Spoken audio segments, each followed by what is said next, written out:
Hey, next on the T Nation, thanks for coming back and tuning into part 2 of this week's show featuring my conversations with Paul Alexander and Jim McLean. Paul is the host of Going Low on 93.7 The Fan up in Pittsburgh, and next to nobody knows more about Pittsburgh sports than Paul does. Jim McLean is a Hall of Fame instructor. He's a guy who helped the Houston Cougars win a national championship back in 1970. He's the only player to ever qualify for the U.S. Junior, the U.S. Amateur, the U.S. Open, and the U.S. Senior Open. He's also an instructor who has helped guys that are near and dear to my heart, people like Gary Player and Hal Sutton, and on the ladies' side, Jane Geddes, all wonderful friends of this show. Sit back, relax, let us take your mind off everything else going on in your life for the next hour or so. Before we get started, I want to remind you about our friends over at 2 Under. 2 Under men's performance briefs are the unofficial underwear of the PGA, Ryder Cup, and President's Cup teams, and are sold in over 3,000 golf pro shops and golf specialty retailers nationwide. Ricky Fowler is their global ambassador, and over 50 other PGA, Korn Ferry, and Champions Tour players wear them.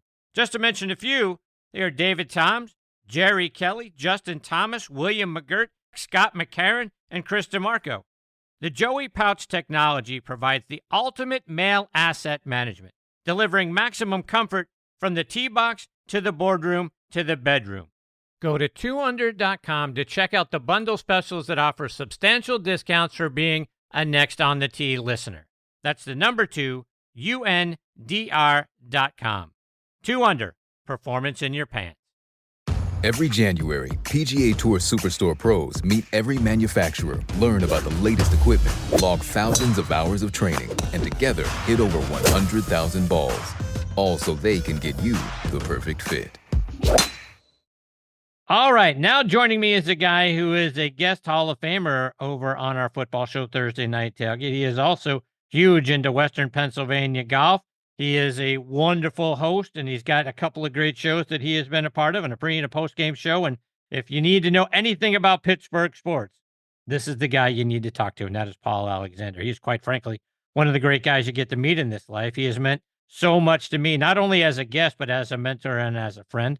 I admire the style with which he conducts himself and prepares for his radio show, for his pre- and post-game shows for the Pirates and the Penguins, and I couldn't be more thrilled I get to spend more time with them this week here on Next on the Tee.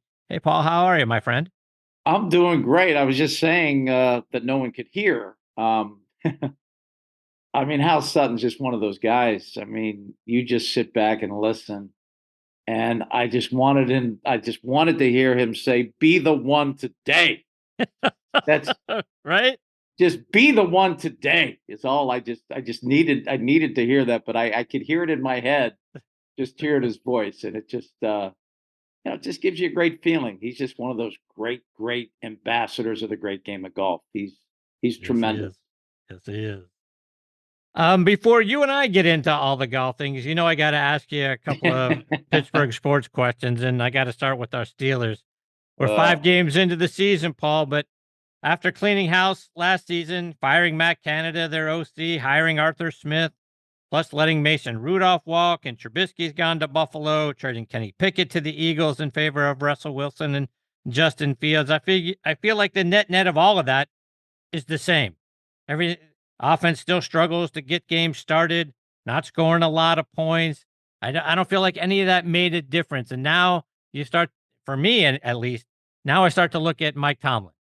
Well, I've been looking at that. I've been looking at that for a long time, as you know. And the thing I think I find the most comical is any of the, Tomlin apologists, and there's so many of them, the response is immediately, he'd be hired in a second. And my response to that is, great. I wish him nothing but the best. Go be Andy Reid. Go show that you can do it somewhere else. It wasn't working in Philly for Andy Reid, so they moved him. And you know what? Both franchises flourished.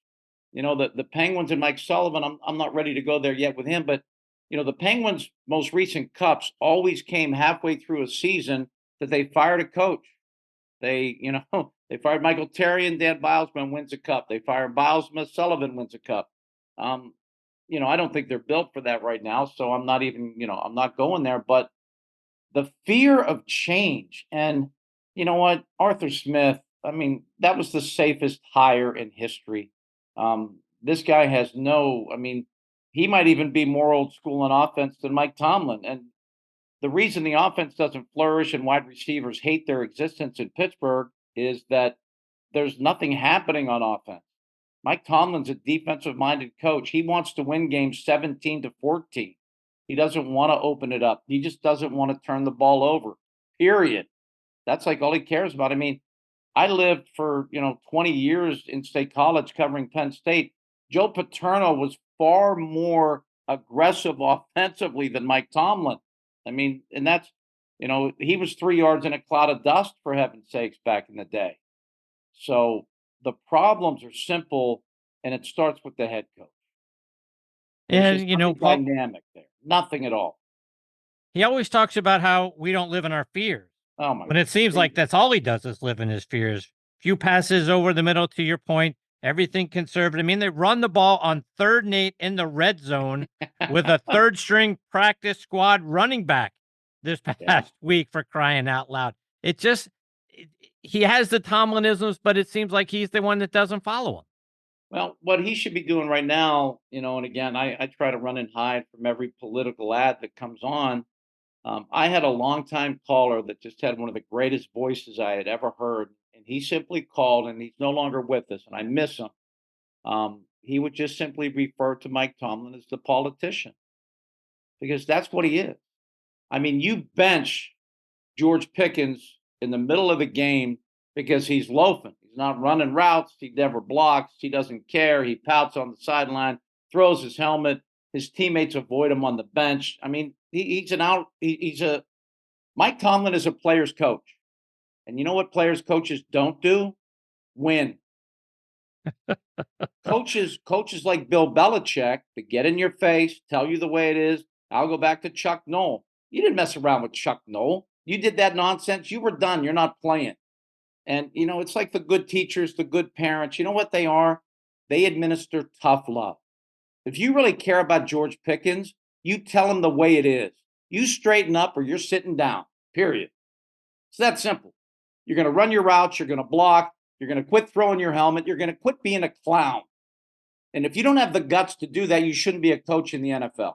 You shouldn't be a coach in youth football. You shouldn't be a parent. You shouldn't be anything. If you don't tell people the way it is with some tough love, I don't even know what you're a leader. You're a leader of men, Mike. No, you're not. You're an enabler. You enable this nonsense. And you can run down the list of receivers that have just acted up and left. I mean, it's now like a running joke in the NFL. It's just, I'm over all of it. They're not going to win anything with Mike Tomlin as the coach. Nothing. We'll take that last part just a little bit further, because I feel like George Pickens is doing his best late career Antonio Brown diva impersonation, and he's doing it because Tomlin is letting him get away with it, though he played fewer snaps Sunday night against the Cowboys, which Tomlin said he was just trying to manage Pickens' snaps, similar to what he was doing with Cam Hayward, a guy who was 12 years older than Pickens. Are you buying any of that? With half the skill. Right. Antonio Brown was actually, somewhat sane. I mean, no one worked hard. No one. Up at camp, every day after practice, Antonio Brown with the jugs gun. 100 one-handed catches with the right hand, 100 one-handed catches with the left hand. Then he was done for the day. He was, his 5 years in his peak, he was as good, and my apologies to Jerry Rice and everyone else you want to name, he was as good a wide receiver the NFL has ever seen for a 5-year period. No, it's not. Let's move down the street a little bit and talk about the Pirates. Second consecutive 76 and 86, but Ben Sherrington thinks they won more games somehow. I don't know how he does math. They finished last now 8 of the 18 years that Bob Nutting has owned the team. Speaking of a team that I don't think is ever going to win again. Oh. I mean, they got lucky back in the mid-2010s. They got kind of lightning in a bottle, if you will, until they let an all-star team go play for every other team in Major League Baseball.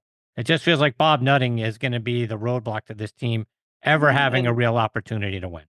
And until they fix baseball with a salary floor, maybe, you have to spend on payroll at least 120 million, maybe cap it at 300 million. At least have something that resembles a level playing field. where owners like Bob Nunning can't just basically, trick the system. He's collecting huge profits without putting anything back into the product. I mean, that's fleecing the entire fandom of the Pirates, and it's just and you know what, Charrington and Shelton, you're given a healthy O'Neill Cruz, you're given maybe one of the absolute generational talents in Paul Skeens, and you don't improve your record with those two. Just having those two as an addition to who you were last year should have been maybe 10 more wins. That's even a low ball figure. But I will have to defend at least Shelton to a degree. When the back end of your bullpen just absolutely implodes, right around, I'll go July 30th, they were 55 and 52, and then they lose 10 in a row. 7 of those 10 losses were charged to a bullpen arm. So they had leads. They had, I think, some of their better offensive output in that, early August period, but they couldn't get anybody out in the 7th, 8th, or 9th inning, and you can't win games that way. So that was depressing. Yes. That was brutal. And you feel I bad. Dave Bednar, the closer, he had a rough spring because he had a lat injury. And even though he still had his velocity, he never looked or felt, it never felt like he was right. And he's a Pittsburgh guy and a great kid from a great family. And that was just brutal. When you see your closer blowing saves, I think that's the most painful way to lose a baseball game. I don't think there's anything worse. Let's switch gears over to golf. And I saw you knocking in some putts over there at Old Stonewall Golf Club at a recent event. Talk about the course and what it was like playing. Oh, Old Stonewall, I can't believe it's been 25 years. And one thing that happens in 25 years, though, your game kind of erodes. I remember I remember playing it and just being unbelievable blown away. And if you're in earshot or in driving distance or, just if you want to play one of the most spectacularly beautiful courses you can play, Old Stonewall is one of those. They spent $1 million per hole building it.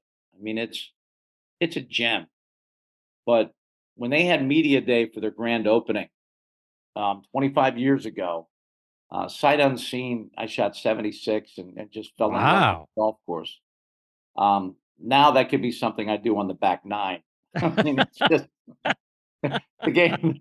The game's eroded. Not quite to that degree, but it ain't the same. I'm not the same player I was 25 years ago, but not many people are. So you accept that. You try to learn to chip and putt a little better and manage your game a little better. You watch you watch Freddie Couples now with like almost a full bag of woods. He's hitting 6 hybrids and things like that. That's where we are at our age. Freddie and I are the same age. We're both 63. So, the ball just doesn't go anywhere anymore. That's the reality. I used to play the tips back in the day at all these great courses. I can't even, every time they suggest at some of these charity events, I get to play and they go, if you're 60 and over, you can move up here, man. I'm running. Closer. See, I'm not one of those, no, I want to play it back. I'm moving up as far as they'll let me. Every single chance I get. Tell me why the 16th hole over there at Old Stonewall has been named one of the best public golf holes in Western Pennsylvania. Yeah, it really is. And we did it. I played Saturday again. I've had fall golf up there with the leaves changing in Western Pennsylvania. The leaves are just, the colors are just outrageous. But the 16th tee, and you have to play the tips to really get the full experience. It's probably about at least a 100-foot elevation drop from the back tee to the fairway. And the view is it's spectacular. It's just so gorgeous. And the hole itself, it's about 440 from back there. And you have you probably have like maybe at least 200 yards to carry to get it into play. And then you're probably going to have at least another 180-yard carry to get to the other side of another ravine, and then maybe 20 more yards to the green. So it's probably, if you hit your best drive, and you don't hit it 340 like some of these clowns do anymore, But if you hit it like 280, 290, which I probably did in my prime, you still have close to 200, maybe 180 into the green. And it's so pretty and so tough. It's everything you would ever want in a golf hole. It's just perfect. You said one of the hidden gems up on your Instagram page in that area is a Wanango Country Club, which is a Donald Yeah. Ross design, some touches in there with A.W. Tillinghast AJ as well. Tillinghast. Yeah, this place, I just played it, Chris. Was it this summer? Yeah, this summer was my first time, and I fell madly in love. It's between Franklin, Pennsylvania, and Oil City, right in the middle. And when the oil industry was booming up there, it was the private club in the area.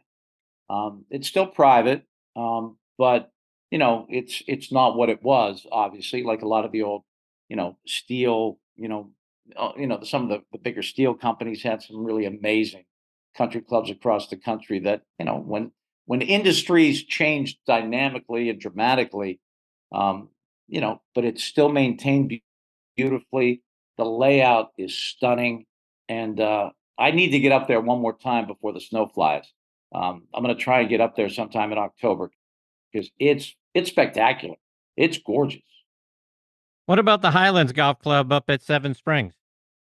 Very fun. I mean, they now have a different company has taken over, and there's a Seven Springs golf course, which I played earlier in the spring.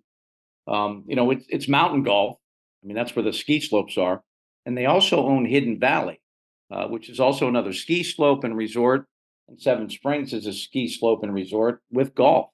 So, if you like mountain golf, which I really do, I mean, obviously, been lucky enough to play some nice ocean courses, which are pretty spectacular too. But there's something about mountain golf that I really like. I I I like the mountain cabins. I guess I'm more of a mountain guy than an ocean guy. But man, I love the ocean too. It's not that I don't, but I love mountain golf courses. The trees and the streams that run through and the change of elevation. I just love it. They're both really good, both really nice golf courses to play. Paul, a couple more before I let you go. And since the last time we spoke, the U.S. Senior Women's Open was held there in Pittsburgh at Fox Chapel. Did you get a chance to go over and see any of the tournament?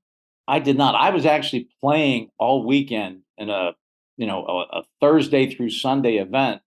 The Better Ball of Partners of one of my best buddies from high school comes up from Philly, and we play in it every year. It just so happened to fall on the same weekend, and that was tough because that's another one. I mean, we are so blessed in Western Pennsylvania with golf courses that, I mean, Fox Chapel. I mean, they had the senior PGA championship there several years. And one of my favorite things, Teak and I, the great private reliever, Kent DeCalvey, to drum up, promotion for it, they would have media versus, champions players chipping contest. And Teak and I were always a team. And we'd go over, I remember, teasing, Tom Lehman, because we got into a playoff with Tom Lehman and his partner. And we kept trying to find, we just kept tying, we just kept signing each other off. And I just said, we just need to make sure that we have to get behind a tree where you have to hit a cut because, Tom Lehman's not capable of hitting a cut. And he looked at me and he goes, my game too well. I go, I do. He's an absolute right to left player. And I remember him on his regular tour days, just, I mean, he hit like the biggest, sweetest draw in the world, but he couldn't make it go the other way. So we just had a lot of fun. But the point being, Fox Chapel is a spectacular venue. It's just a great golf course. That's one of the things, Paul, that I don't think people know enough about is how great the golf is in and around the Pittsburgh area, because across the street from Fox Chapel, you've got Pittsburgh Field Club. Oh. Down the street, you got Allegheny Country Club. There's so many great golf courses, and I don't think people at all give Pittsburgh the credit for being a great golf destination. And Chris, how about this? I just learned this. I don't even know where. I try to read as much as I can. We're actually 7th in the country with number of golf courses. The Commonwealth of Pennsylvania, number 7 in the country golf courses. Wow. How about Yeah, that? I wouldn't have guessed that either. No, I figured top 20 maybe, but number 7? I mean, we have courses. I mean, I know Western Pennsylvania, and Philadelphia has some great ones too. You go Armonk and Marion and the Cricket Club. I mean, there's some great courses I played in Philadelphia as well. So we're pretty blessed. We're very lucky. And now we get longer falls too. I've played the last couple years into November, in 65-degree days, which didn't used to happen. Call it climate change or whatever you want. I mean, things have changed a little bit. We have a much longer period where we can play golf here in Western Pennsylvania now, which I love.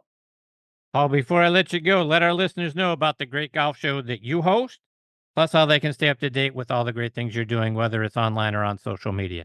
Well, Chris, thanks. It's called Going Low, and we'll keep some social media stuff going low on Instagram, on Twitter or X, whatever we call it now, as well as Facebook. We run that from early spring until, as we know in Western Pennsylvania, until football takes over our world in late August. So we run that every Saturday, 7 to 8 in the morning.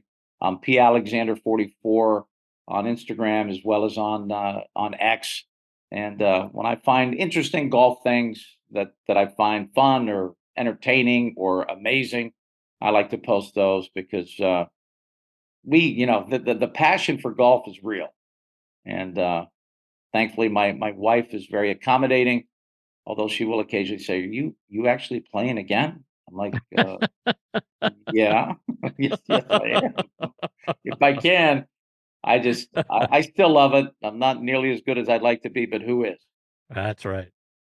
Paul, it's always so much fun when I get to spend time with you. I can't thank you enough for coming back and sharing more of your insights and stories with us. You're the best, my friend. I hope Chris, we you get know how this much privilege I again enjoy soon. it. I appreciate the opportunity. It's always a pleasure to reconnect with you, my friend. You do a great job. I appreciate that very much. Take care, my friend. All the best to you and Shelly and the rest of your family. I look forward to catching up with you again soon. Chris, anytime, you know where to find me. Thank you, Paul. Take care, my friend. Take care. See ya. That is the great Paul Alexander, again on social media at palexander44. Again, the name of his show is Going Low on 93.7 The Fan. You can hear him Saturday mornings from 7 to 8 a.m. Eastern Time. He is just a wonderful friend, and they've been a great supporter over the years of this show and our football show Thursday Night Tailgate. I can't thank him enough. He is just one of the great people you get to meet in this life, and in particular in this industry. I can't thank him for all the things that he has done for me and the support he's given me over the years. And like I say, hopefully we get the opportunity to catch up with him a little bit later on in the year. Again, everything you want to know about Pittsburgh sports, Paul Alexander's your guy. All right, coming up next is a Hall of Fame instructor, a wonderful gentleman, and a guy who is just one of the most decorated people in the history of our game, and that is Jim McLean. His legacy in the game of golf is astounding. Before I bring him into the show, though, let's talk about our friends over at Squares Golf. And folks, do you sway and you're off balance in your golf swing? You know what? It could be your shoes.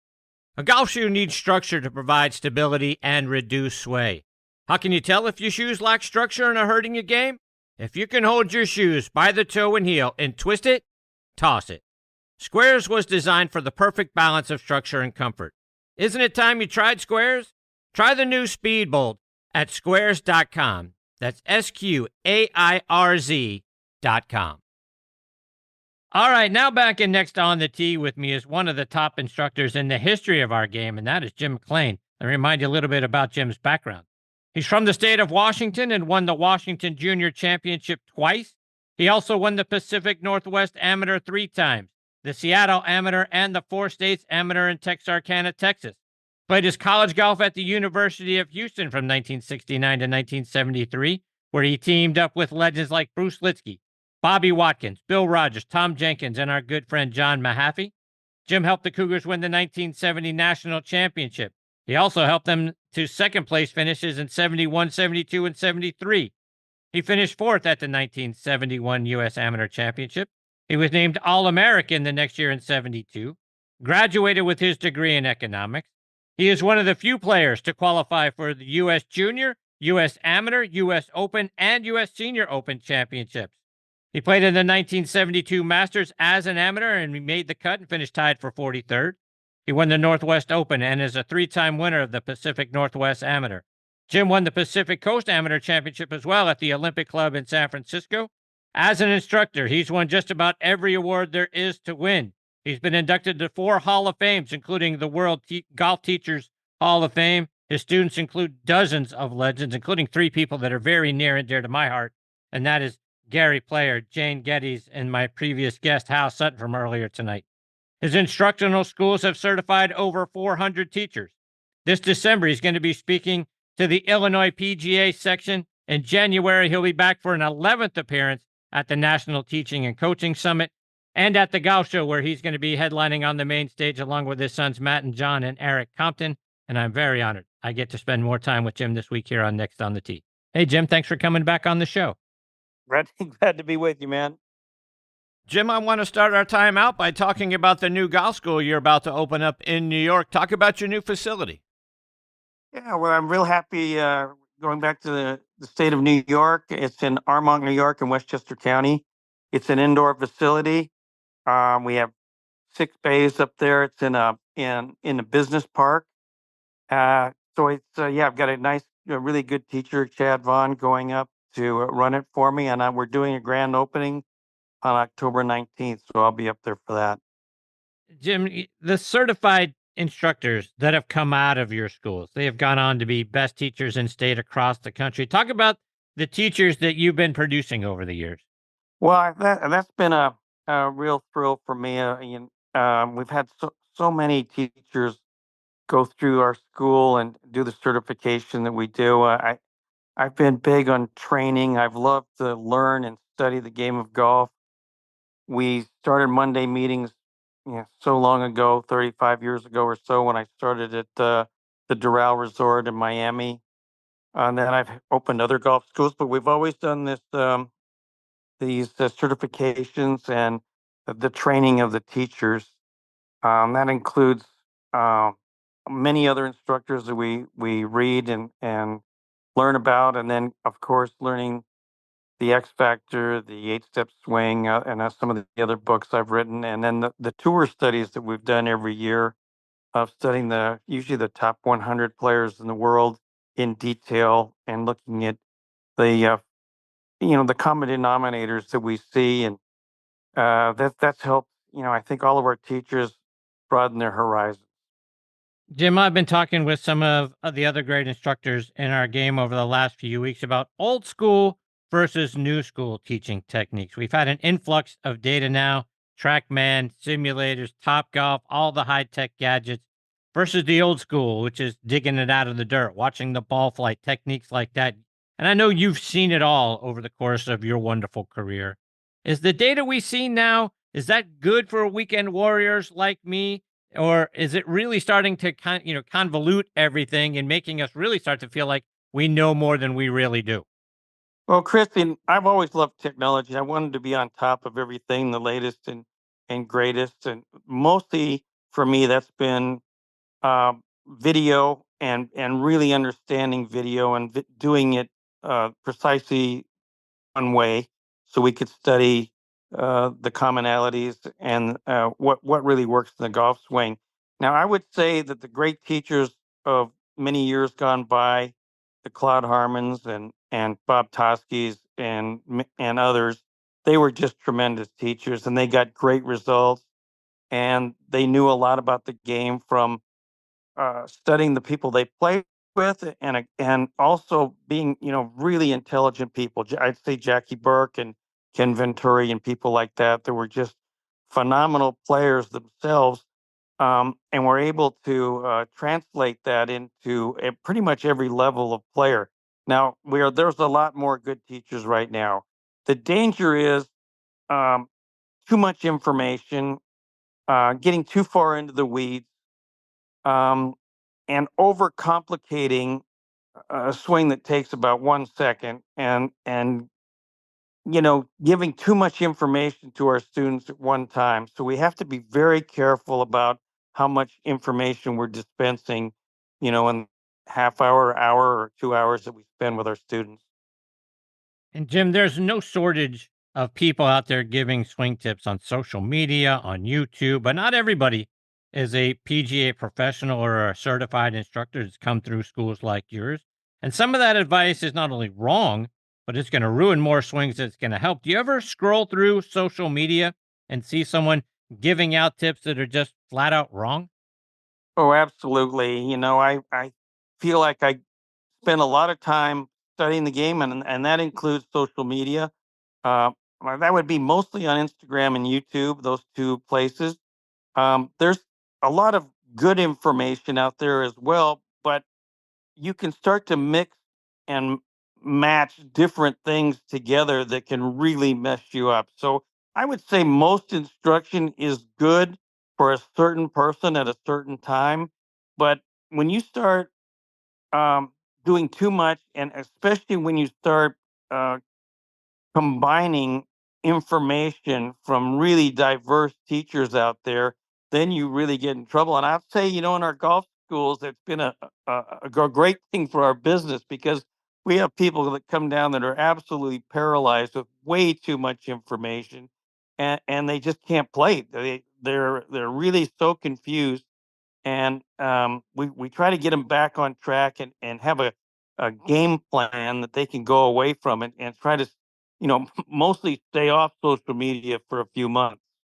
Yeah, so let's take that a step further. I mean, do you have a recommendation? How do we know when we're looking at somebody, a weekend warrior like me? I mean, obviously, I'm going to pay attention to you. I'm going to pay attention to Tom Patry. I'm going to pay attention to Rob Schreiner and the guys that are out there doing great stuff that Mhm. I know. But for folks that are just kind of scrolling through, to your point, you can scroll through Instagram and boy, there's this guy, this girl teaching. How do we know when somebody is really qualified to give tips and it's something that we should pay attention to? Well, Chris, I think that's very tough to do because you can look great on Instagram and you could, have a lot of interesting ideas and you can present them really good, but they may not be good ideas. They could be um, very confusing, and a lot of things that I see are they just copying somebody that they've watched or another top teacher that they've looked at, and they're putting together ideas that they really probably don't understand that well. And like you said, anybody can get on Instagram and sort of sound like an expert, and unless you've done some research and or have somebody guide you, I guess you really can't tell who's delivering the best information unless you understand the game pretty well going into it. Jim, for folks that are out there listening, and we really want to get the best instruction that we can, of course, the place to go is to one of your golf schools. Talk about what we're going to learn. If we're coming in there, let's say we're a mid handicap person, somewhere like me that's in a 12, 13, 14, 15 handicap range, or a guy that's just, struggling to try to break 90 or 100 for the first time. And we really want to invest the time to understand our swings and to get the best instruction. When we first walk in to a Jim McLean golf school, what are we going to learn? What's that experience going to be like? Well, I try, all of our teachers are trained to break down the game into skill sets. And there are four main areas to golf, which would be the long game, the short game, the mental game, and the management game. The long game would be your full swings. Your short game is expansive. Your bunker game, all the different shots in the bunkers, your chipping, pitching, lag putting, short putting. Most people don't take lessons in that area, and then management skills on the golf course and some ideas on stretching and strengthening for golf. And then the mental game where we can be out again out on the golf course with them, be on the golf course. So we try to be a total game golf school for teaching. Now, some people are going to want to spend more time in one area. Maybe somebody has trouble drawing the ball. So we break our schools into more like I've watched basketball practices or football practices, especially football, where you have the offensive players over in one area, the linemen in one area, the quarterbacks over here, and the wide receivers over here. So I don't have everybody doing the same thing for three. Let's say our 3-day schools, our most popular school. First day will be pretty much a broad area, but then for the other days, we try to make sure that you're coming in school if you need more time on the short game, more time on the long game, your fairway, metal woods, your driving, whatever it is. We try to spend a little more time with each person. And then we do that by having small teacher to student ratios and making it more personalized. Jim, switching gears just a little bit, I saw that you recently went on a trip over to South Korea. Talk about that. What got you going over there? Well, I have a school over there, and I've had that school for 8 years. And I was supposed to go during the COVID years, but I was, we got derailed there, and I was able to go over this year. And I have a great guy there, Joseph Kim. He's a good friend of mine that does the training over there for me. We have 9 teachers in Seoul, South Korea. We had a great trip. My wife and I went over, and it's just astonishing to see this modern city of Seoul, and get to see quite a bit of that city, and then spent 2 days training my staff. And I also did 2 days of doing the Golf Channel in South Korea. Joseph and I did a number of segments for a couple of days on the Golf Channel over there. I also saw a picture of you at the DMZ looking over into North Korea. Yeah. That had to be surreal. Yeah, that is surreal and eye-opening. And I knew a little bit about the Korean War, but it certainly got my interest again, and how many of Americans were over there and gave their life, and all the the war between North Korea and South Korea was terrible thing, but you can see where South Korea is so modern and North Korea is not is not very modern, and it's just like two completely different worlds. Jim, before I let you go, like I mentioned in your intro, coming up in December, you're going to be speaking to the Illinois PGA section. And in January, you're going to be back for an 11th appearance at the National Teaching and Coaching Summit, and then at the golf show after that. So talk about all the things that you've got coming up and how our folks can listen in and learn from you at some of these events. Well, at the golf show, it's going to be fun doing that with my 2 boys, Matt and John, and then Eric Compton's been a great friend, somebody I've worked with for forever, who's had the 2 heart transplants and has been a very fine tour player, the runner-up in a U.S. Open.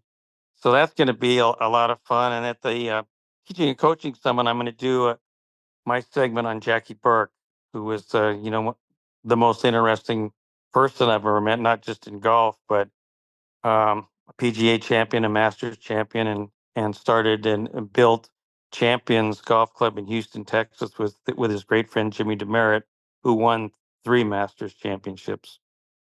Jim, before I let you go, remind our listeners, how can they stay up to date with all the great things you're doing, whether it's on your website or it's on social media? Yeah, well, social media, it's McLean Golf and jimmclean.com if you want any information on our golf schools at our different locations. We have 2 spots down in Miami. So I'm just back at the Biltmore now, got back recently, and we're grinding really hard on our preparation for this upcoming season. Well, Jim, I can't thank you enough for taking time out of your very busy schedule to come back and be a part of the show. You're fantastic, my friend. I wish you a lot of luck with the new school up there in New York, and I hope we get the privilege of having you back on the show again soon. Well, I hope you can come see us maybe in New York or this winter down in Miami. I'd love to have you. I appreciate it. Take care, my friend. All the best to you and your family. I look forward to catching up with you again soon.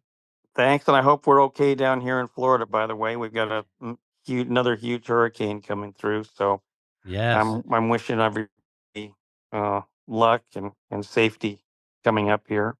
Yeah, absolutely. We've been talking about that all night. Talked about it earlier with Tom Patrick, who's down there in Naples. So prayers up for everybody in Florida that this second whammy, hopefully everybody got out and hopefully everybody is safe. Okay. Good night, Chris. See you, Jim. Take care. Bye. That is the great Jim McLean, folks. Again, one of the great history instructors in the history of our game. Look, there's a reason why he's in multiple Hall of Fames. That's because he knows what he's doing. He is an absolute treasure and a legend in our game. McLean, by the way, the spelling of his last name, if you're looking him up, McLean. So Jim McLean is spelled that way. McLean Golf is where you can find him, jimmclean.com. He is like I say, when you talk about guys that are really on the edge, both in old school and new school, the guys at the McLean Golf Schools are the ones you want to go see because Jimmy is outstanding. And the things that he has as instructors and the way that they go about getting certified are just the best in the game. So Jim's a legend for a reason. He's going to help you make your game better. Go out there and check him out. You can find some videos also out on YouTube as well. So my thanks to Jim for taking time out of his busy schedule. Wish him the best of luck with the new golf school up there in New York. And like he said, that one of the themes of tonight's show is everybody in the state of Florida. Prayers up for all of you. We're rooting for you. We're pulling for you. We're praying for you. All right, my friends, it is time for me to put a bow on this week's edition of Next on the Tee. My sincere thanks again to Tom Patry, Hal Sutton, Paul Alexander, and Jim McLean for making this week's show so much fun to be a part of. Scheduled to join me next week are Super Agent Lee Steinberg will be making his Next on the Tee debut. Now, he's a guest Hall of Famer with us over on the football side on Thursday Night Tailgate, but very excited to have Lee a part of this show. Another wonderful friend and the director of instruction at one of the top 100 municipal courses in the country, Buffalo Dunes, Jason Hayes, will be back. Jason is always awesome. Another longtime friend of the show and one of the top instructors in the state of New Jersey, Keith Jarvis, will be here.